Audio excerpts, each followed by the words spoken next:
Hello, this is Dora Rogers with the University of New England. I am sitting in my car in front of the library at night trying to record this video.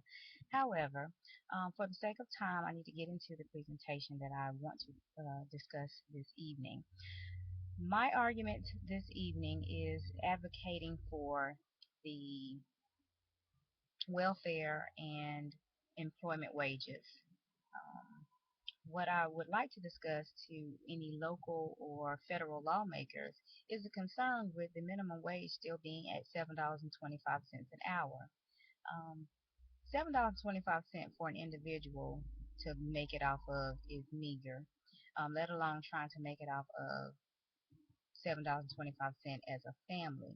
I am a county employee, considered lower middle income, and I still struggle at times with making ends meet with the cost of inflation, food, housing, gas, clothing. Everything goes up every year. Therefore, according to the U.S. Department of Labor most recent report, that the wages, minimum wages for average American citizens that don't have a college degree or don't have any basic skills working at minimum wage jobs has not received a pay increase since 2009, which is when the $7.25 rate was discussed.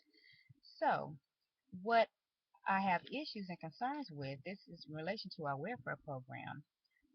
The government, according to a Washington Post article, um, the government takes about 50%, that's half of every dollar that we take, almost in taxes of what we do, and they reinvest it in other things. It's supposed to boost our economy, and it's supposed to generate, more money to service these programs that are used to assist families in need, among other things. Now, the issue and concern would be, my light just went off in my car. But the issue and concern would be that the government itself borrows money and then they spend that money. And they in turn are still borrowing money from other countries or other sources. We're all in debt. This needs to stop. If we can't get by off of $7.25 an hour, and the government can't get by off of whatever billions of dollars that they are generating and spending, I think we need to meet each other halfway. So my advocacy is, as a child protective services worker, I go into the homes of many families and I see how a lot are living. I'm not saying that all live in meager homes and don't have running water, although I have been to homes that don't have electricity and running water. They're just trying to survive. So I mentioned the need to increase the minimum wage just for the simple fact that as families continue to survive, they are somehow forced, and sometimes forced, or put in situations where they have to go on welfare in order to make ends meet. Food stamps or housing assistance, any type of electrical bill payments that they might need. Because $7.25, if they're making the minimum wage, is not going to help them get through if they're going to survive.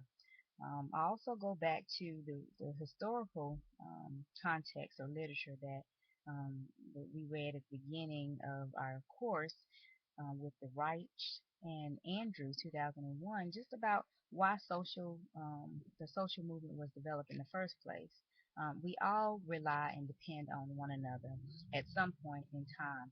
Therefore, that's why it's that much more that we continue to advance our welfare and employment wages standards and improve that. We should not have to wait every 5 years or so just to get a increase in the wages when the cost of living always consistently goes up every year.